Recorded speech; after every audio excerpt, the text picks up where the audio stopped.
नमस्कार मित्रांनो, भारतीय राजकारणामध्ये आणि समाजी जीवनामध्ये भ्रष्टाचाराचं असलेले स्थान आणि त्यामुळे सामान्य माणसाला त्याचे भोगावे लागणारे परिणाम हे फार मोठे आहेत. आपण पाहताय संकल्प न्यूज मराठी. मी उमेश सणस. भारतीय राजकारणामध्ये भ्रष्टाचाराचं समर्थन कोणी खुलेपणाने केलं नव्हतं आणि कोणी करत नाही. पण भ्रष्टाचार हा भारतीय समाज जीवनाला फार मोठा आघात करत गेली अनेक वर्ष राहिलेला आहे, की हे आपल्याला मान्य करायला पाहिजे. लोकसंख्येच्या बाबतीत भारताची स्पर्धा जवळपास कोणी करू शकली नाही. या वेगानं आम्ही लोकसंख्या वाढवली. तीच गोष्ट भ्रष्टाचाराची आहे. भ्रष्टाचारी देशांच्या यादीत भारताचा क्रमांक कितवा लागतो हे आवर्जून बघावं अशी परिस्थिती आहे. राजीव गांधी ह्या देशातले पहिले पंतप्रधान असे भेटले की ज्यांनी खरी वस्तुस्थिती या देशातल्या नागरिकांना सांगितली, माध्यमांना सांगितली आणि संसदेला सांगितली. राजीव गांधी असं म्हणाले की आम्ही केंद्र सरकार जेव्हा 1 रुपया सर्वसामान्य माणसाच्या विकासासाठी खर्च करतो तेव्हा त्यातले फक्त 15 पैसे जे आहेत ते सामान्य माणसाकडे जातात. बाकीचे 85 पैसे जे आहेत ते मधल्यामध्ये गायब होतात. हे खरं वास्तव राजीव गांधींनी जे ते लोकांसमोर सांगितलं. 85 पैसे जर मधल्यामध्ये गायब करणारी एखादी व्यवस्था असेल तर त्या व्यवस्थेला व्यवस्था म्हणता येणार नाही. ही दुरावस्था आहे, ही अव्यवस्था आहे आणि ती बदलली पाहिजे. भारतीय माणसाचं पहिल्यापासून मत आहे की ही असली वाईट व्यवस्था जी आहे ती आम्हाला नको. आम्हाला एक चांगली व्यवस्था द्या. या व्यवस्थेतून आमच्या जीवनात परिवर्तन करा. आमच्या आयुष्यात काहीतरी बदल घडू देत आणि या देशातल्या भ्रष्टाचाराचं प्रमाण संपून जाऊ देत. या देशात कसलाही आणि कोणताही भ्रष्टाचार राहता कामा नाही. 2014 साली भारतीय जनता पक्ष सत्तेवर आला.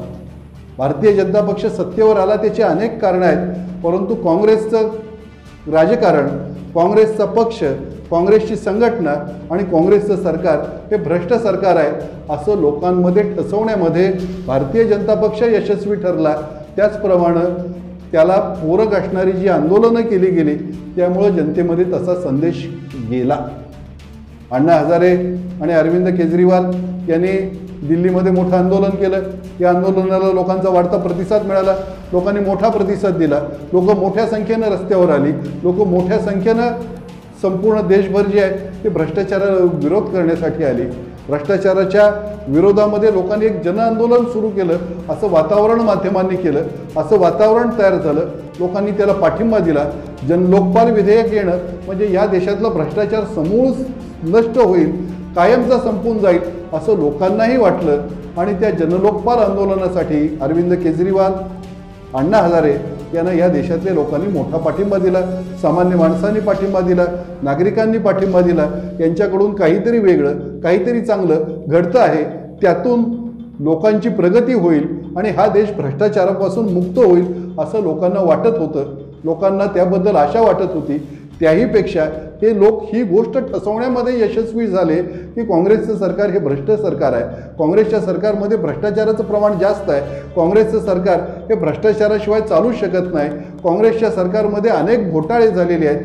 कोळसा घोटाळा असू देत, 2G स्पेक्ट्रम घोटाळा असू देत किंवा आणखी कुठले घोटाळे असू देत, पण घोटाळ्यांशिवाय काँग्रेसचं सरकार नाही असा संदेश लोकांमध्ये गेला.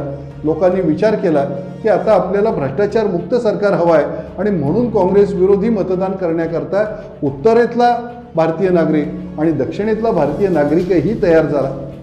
भ्रष्टाचार आजही आहे तसाच आहे तिथेच आहे. भ्रष्टाचार आहे तसाच आहे आणि आहे तिथेच आहे हे म्हणणंही थोडंसं धारिष्ट्याचं ठरेल. भ्रष्टाचार आहे त्यापेक्षा अधिक मोठा झाला. भ्रष्टाचारानं त्याची उंची गाठली आणि भ्रष्टाचाराच्या विरुद्ध लढणारी लोकं जी आहेत तीही तशीच मोठी झाली. अरविंद केजरीवाल जे आंदोलनामध्ये होते ते दिल्लीचे मुख्यमंत्री झाले. त्यांचे सहकारी असलेले मनीष सिसोदिया ते दिल्लीचे उपमुख्यमंत्री झाले. त्यांच्यासोबत असलेल्या किरण बेदी या दुसऱ्या पक्षामध्ये जाऊन कोणत्या तरी राज्याच्या राज्यपाल झाल्या. आणि अण्णा हजारे हे 2014 पर्यंत जे आहे ते जवळपास राष्ट्रसंत झाल्यात जमा होते. एवढी लोकप्रियता त्यांना मिळाली. अण्णा हजारे यांचं आंदोलन जर केवळ भ्रष्टाचाराच्या विरुद्ध होतं आणि या देशातला भ्रष्टाचार त्यांना समूळ संपुष्टात आणायचा होता तर 2014 पासून 2024 पर्यंत अण्णा हजारे काय करतायत हा प्रश्न सामान्य माणसांना पडू लागलेला आहे. गेल्या 10 वर्षात भ्रष्टाचाराच्या विरुद्ध अण्णा तोंड का उघडत नाहीत या प्रश्नाचं उत्तर लोकांना अण्णा हजारे यांच्याकडून पाहिजे आहे. किसन बाबूराव हजारे नावाच्या एका व्यक्तीवर आम्ही विश्वास ठेवला, हा आमचा गुन्हा झाला का, ही आमची चूक झाली का, हा प्रश्न आता लोक विचारू लागलेले आहेत. जनलोकपाल विधेयकाचं काय झालं आणि या लोकपाल विधेयकामुळं भ्रष्टाचारावर आळा बसणार होता, शासकीय कर्मचारी आणि अधिकारी यांच्यावर कंट्रोल होणार होता, याचं काय झालं, हा प्रश्नही आता लोक विचारू लागलेले आहेत. 2014 साली नरेंद्र मोदी सत्तेवर आले आणि 2024 पर्यंत गेली 10 वर्ष नरेंद्र मोदी या देशाचे पंतप्रधान म्हणून काम करतायत. नरेंद्र मोदींनी स्वतःच्या शब्दातून आणि बोलण्यातून भ्रष्टाचाराचा कायम निषेध केलेला आहे, भ्रष्टाचाराला कायम विरोध केलेला आहे. न खाऊंगा न खाने दूंगा ही नरेंद्र मोदींची लोकप्रिय घोषणा होती. नरेंद्र मोदी बोलले तसे वागले का ही गोष्ट वेगळी आहे, पण मैं देश नहीं बिकने दूंगा म्हणून नरेंद्र मोदींची गाजलेली भाषणं जी आहेत की हा माणूस भ्रष्टाचारापासून दूर राहील, हा माणूस भ्रष्टाचार करणार नाही, भ्रष्टाचार करणं लांब राहिलं, हा माणूस भ्रष्टाचार सहनही करणार नाही, अशी खात्री सर्वसामान्य माणसाला वाटेल या पद्धतीनं पंतप्रधान नरेंद्र मोदी यांची प्रतिमा तयार केली गेली, यांची प्रतिमा लोकांमध्ये ठसवली गेली, यांची प्रतिमा जी आहे ती लोकांपर्यंत पोहोचवली गेली आणि सर्वसामान्य माणसांना नरेंद्रजी मोदी हे भ्रष्टाचार न करता या देशाचा कारभार करतील असं वाटत राहिलं. लोकांनी भरभरून मतं दिली, एकदा दिली, दोनदा दिली आणि लोकांनी अपेक्षा बाळगली की नरेंद्र मोदी यांच्या काळात भ्रष्टाचार दिसणार नाही. नरेंद्र मोदी जाहीरपणानं म्हणत होते की कोई भ्रष्टाचारी मेरा ताप सहन नहीं कर सकता. फक्त एक गोष्ट लोकांना नक्की कळाली या 10 वर्षानंतर की नरेंद्र मोदी हे केवळ बोलत होते, भ्रष्टाचाराविरुद्ध बोलत होते, भ्रष्टाचाराच्या विरुद्ध आवाज उठवत होते, भ्रष्टाचार मला आवडत नाही असं म्हणत होते. त्यांची कृती मात्र त्याप्रमाणे नव्हती, त्यांची कृती मात्र त्याप्रमाणे नाही. नरेंद्र मोदी यांनी PM केअर फंड कोरोना काळात सुरू केला. या PM केअर फंडाचा हिशोब या देशाच्या सामान्य नागरिकाला देणं हे पंतप्रधान म्हणून त्यांचं काम आहे, पंतप्रधान म्हणून त्यांचं उत्तरदायित्व आहे. हा फंड त्यांनी दिला का, या फंडाचा हिशोब त्यांनी दिला का आणि द्यायला त्यांना काय अडचण आहे. PM केअर फंडाचा हिशोब या देशाच्या नागरिकांना देण्याची जबाबदारी प्रधानमंत्र्यांची आहे. जर सर्वसामान्य नागरिकांनी या फंडासाठी पैसे दिले असतील तर हा फंड खाजगी आहे आणि त्याचा हिशोब द्यायची जबाबदारी माझी नाही असं म्हणून त्यापासून दूर जाता येणार नाही, ती जबाबदारी झटकता येणार नाही. हिंडेनबर्गचा अहवाल आला, तो अदानी साहेबांच्या संदर्भामध्ये आला. तो अहवाल आल्यानंतर LICनं, स्टेट बँक ऑफ इंडियानं अदानी साहेबांवर अनेकदा विशेष कृपा केलेली आहे ही गोष्ट लक्षात आली. अदानी साहेबांवर इतकी कृपा जी आहे ती करून त्यांना कर्ज का दिली गेली, त्यांना एवढ्या मोठं भांडवल का उपलब्ध करून दिलं, हे प्रश्न राहुल गांधींनी संसदेत विचारले. परंतु अदानी साहेबांचं नावही न घेता त्याकडे दुर्लक्ष करत दुसऱ्याच गोष्टी ज्या आहेत ते पंतप्रधान नरेंद्र मोदी बोलत राहिले. त्याहीपेक्षा कोही भ्रष्टाचारी मेरा ताप सहन नहीं कर सकता असं म्हणायचं आणि काँग्रेसमध्ये आदर्श घोटाळ्यामध्ये ज्यांच्यावर भ्रष्टाचाराचे असंख्य आरोप झाले ते अशोक चव्हाणांना आपल्या पक्षात घेतल्यानंतर त्यांना तातडीनं राज्यसभेवर पाठवायचं. एकनाथ शिंदे यांच्यावर भ्रष्टाचारासाठी त्यांच्या PAला नोटीस जाते आणि एकनाथ शिंदेंना मात्र आपल्या पक्षात घेतल्यानंतर त्यांना मुख्यमंत्री बनवायचं. महाराष्ट्रामध्ये सिंचन घोटाळा 70,000 कोटी रुपयांचा आहे आणि राज्य सहकारी बँकेचा घोटाळा 25,000 कोटी रुपयाचा आहे असं जाहीर करायचं आणि आपल्या पक्षात अजित पवार आल्यानंतर त्यांना राज्याचं उपमुख्यमंत्री बनवायचं. हसन मुश्रीफ, दिलीप वळसे पाटील, छगन भुजबळ यांसारख्या त्यांच्या सहकाऱ्यांना की ज्यांच्यावर भ्रष्टाचाराचे असंख्य आरोप आहेत यांना मंत्री करायचं. या वागण्याला दुटप्पी वागणं असं म्हणतात. भ्रष्टाचाराच्या विरुद्ध बोलणं सामान्य माणसाला आवडतं, भ्रष्टाचाराच्या विरुद्ध लढणं आणि मी लढणार आहे हे सांगितलेला माणूस सामान्य माणसाला आवडतो म्हणून भ्रष्टाचाराच्या विरुद्ध बोलायचं.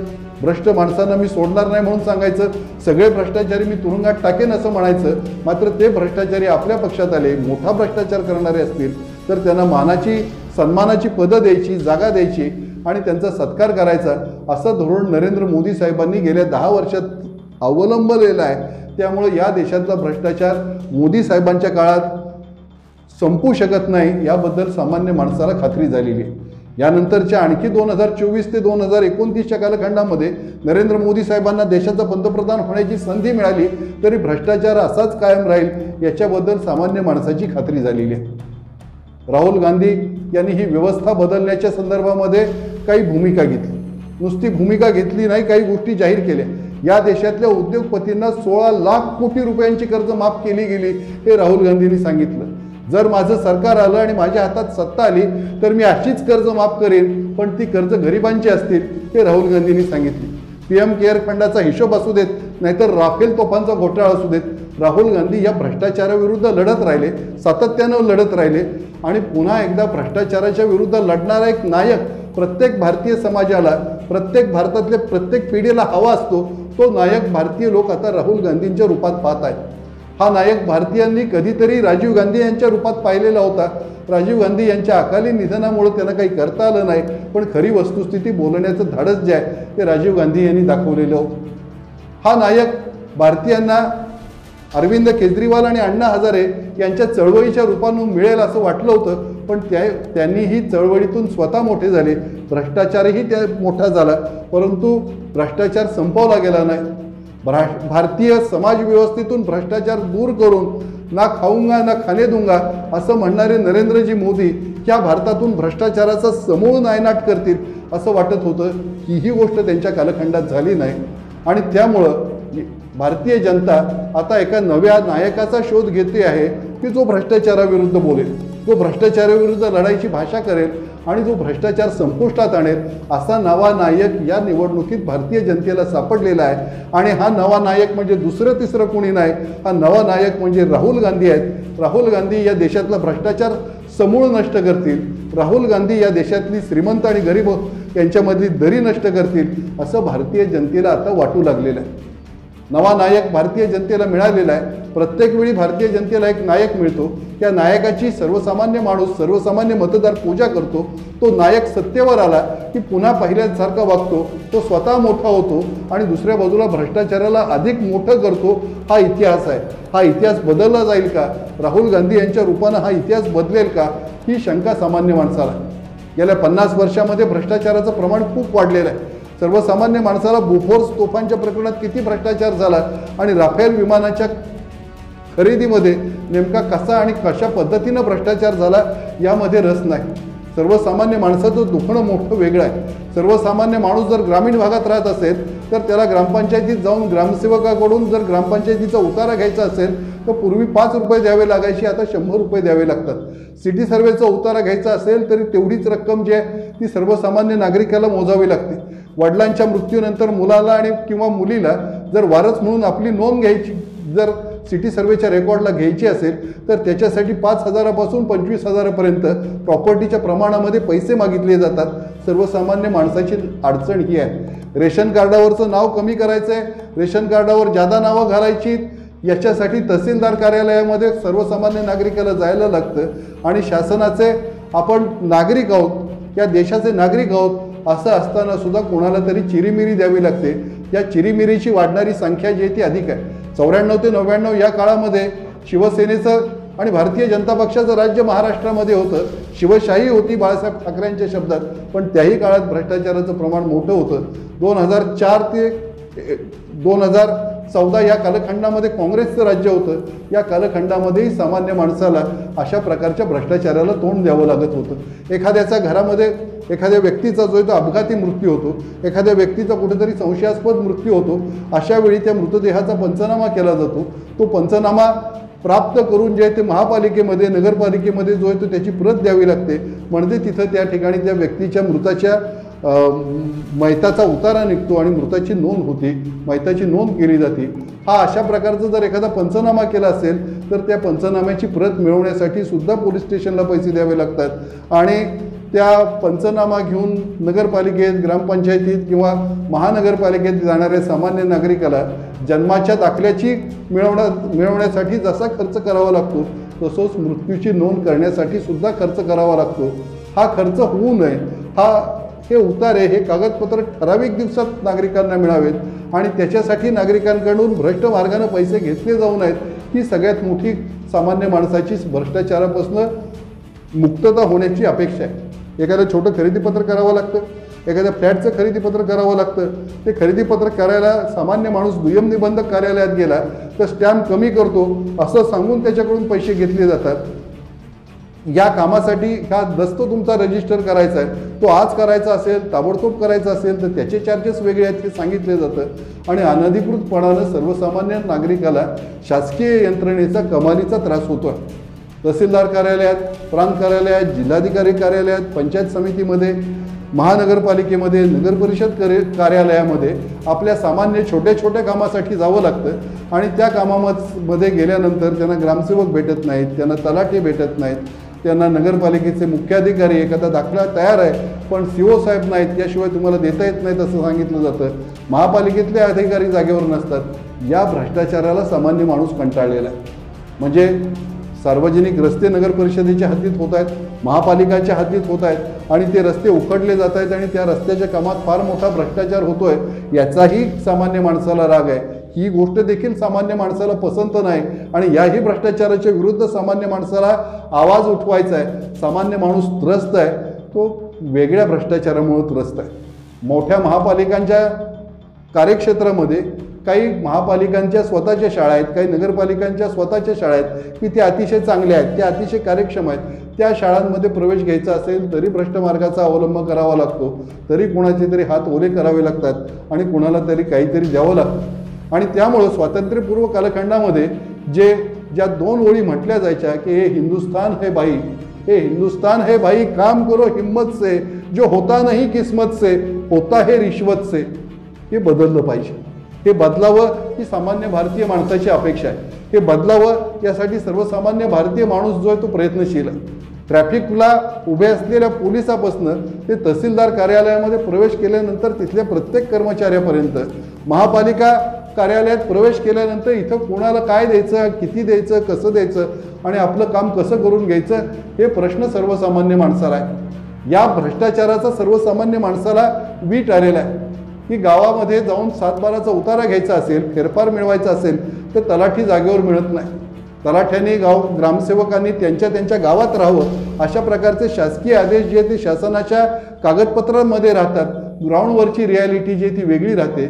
या भ्रष्टाचाराची सर्वसामान्य माणसाला चीड आहे. हा भ्रष्टाचार सर्वसामान्य माणूस जो आहे तो आता सहन करू शकत नाही. भ्रष्टाचाराचं हे ओझं जे आहे ते त्या भ्रष्टाचारी लोकांसकट उचलावं आणि कुठेतरी जोरदारपणानं आपटावं अशी सामान्य माणसाची इच्छा आहे. त्यासाठी सामान्य माणसाला एक नेतृत्व हवं आहे. ते नेतृत्व सामान्य माणसानं अरविंद केजरीवाल आणि अण्णा हजारे यांच्या रूपात पाहिलं पण ते नेतृत्व फुसकं निघालं.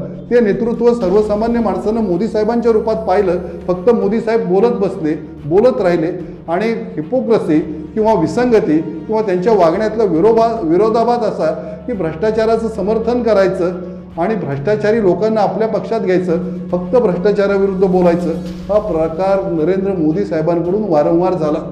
आता पुन्हा भारतीय माणसाला एक नवी आशा वाटायला लागलेली आहे.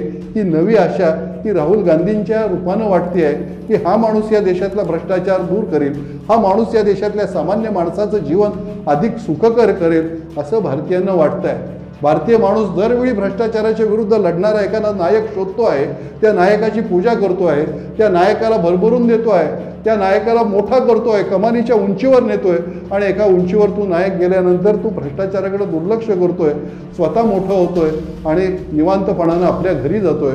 भारतीय जनतेचं, सर्वसामान्य भारतीय माणसाच्या जीवनातलं हे दुष्टचक्र कुठेतरी थांबावं हीच भारतीय माणसाची इच्छा आहे. या देशातला भ्रष्टाचार समूळ नष्ट व्हावा आणि सर्वसामान्य माणसाला शासकीय कामासाठी शासकीय काम आणि 6 महिने थांब असल्या म्हणी ज्या आहेत त्या वापराव्या लागू नयेत. सर्वसामान्य माणसाला आपलं काम करण्याकरता शासकीय कार्यालयात वारंवार खेटे मारायला लागू नयेत. सर्वसामान्य माणसाचं जीवन सुखकर व्हावं, सर्वसामान्य माणसाच्या जीवनातली शासकीय यंत्रणा ही त्याच्यासाठी एक आनंद यात्रा व्हावी, यासाठी तरुण पिढीला, यासाठी सामान्य नागरिकांना आता त्यांच्या प्रतिमा शोधणारे किंवा त्या प्रतिमा ज्यांच्यात पाहतायत असे महानायक जे आहेत ते किती उपयोगी पडतील याबद्दल शंका आहे. यासाठी सामान्य माणसाला उभं राहावं लागेल. भ्रष्टाचाराचा प्रश्न हा 2024च्या निवडणुकीत वारंवार मांडला गेला. भ्रष्टाचारी मारा ताप सह नाही कर सकता हे एका बाजूला सांगितलं गेलं आणि दुसऱ्या बाजूला तुमच्याकडून भ्रष्टाचार केला गेलेला आहे हेही सांगितलं गेलं. अशा परिस्थितीत आणि अशा पार्श्वभूमीवर भ्रष्टाचाराविरुद्ध लढणारे, भ्रष्टाचाराविरुद्ध आवाज उठवणारे आणि भ्रष्टाचाराला उचलून आपटणारे, भ्रष्टाचारी लोकांना उचलून आपटणारे जे आहेत ते राज्यकर्ते भारतीय जनतेला हवे आहेत. ही अपेक्षा भारतीय जनतेनं विविध ठिकाणी सामान्य नागरिकांनी आपल्या प्रतिक्रिया व्यक्त करत असताना, मतदारांनी आपली प्रतिक्रिया नोंदवताना वारंवार सांगितलेल्या आहेत. तेव्हा सर्वपक्षीय राज्यकर्त्यांना एवढंच म्हणणं आहे की भ्रष्टाचार समूळ नष्ट करण्याकरता, भ्रष्टाचारी लोकांना उचलून आपटण्याकरता तुम्ही काय प्रयत्न करत आहात आणि भविष्यात काय प्रयत्न कराल याकडं भारतीय जनतेचं मनापासून लक्ष आहे. जो हे प्रयत्न करेल त्याला भारतीय जनता महानायक बनवेल हे नक्की. असा महानायक होण्याची क्षमता, योग्यता आणि तो महानायक म्हणून कायमस्वरूपी इतिहासात ज्याचं नाव अजरामर होऊ शकतं असा अजरामर महानायक होण्याची क्षमता असणाऱ्या युवकांना या देशातील जनता नक्की डोक्यावर घेऊन नाचेल. असे युवक राजकारणात कोण आहेत आणि किती आहेत हे भविष्यामध्ये भारतीय जनतेला नक्की कळेल. परंतु भारतीय जनतेची भ्रष्टाचाराबद्दलची चीड, असणारा राग, असणारा विद्वेष या 2024च्या निवडणुकीमध्ये सर्वसामान्य जनतेनं आपल्याला जिथं शक्य असेल आणि जसा शक्य असेल तिथं प्रकट केलेला आहे. तो भारतीय जनतेचा राग आणि विद्वेष राज्यकर्त्यांनी समजावून घ्यावा एवढीच अपेक्षा. जय भवानी, जय शिवाजी. संकल्प न्यूज मराठी माध्यम विश्वसनीय पत्रकारितेचं.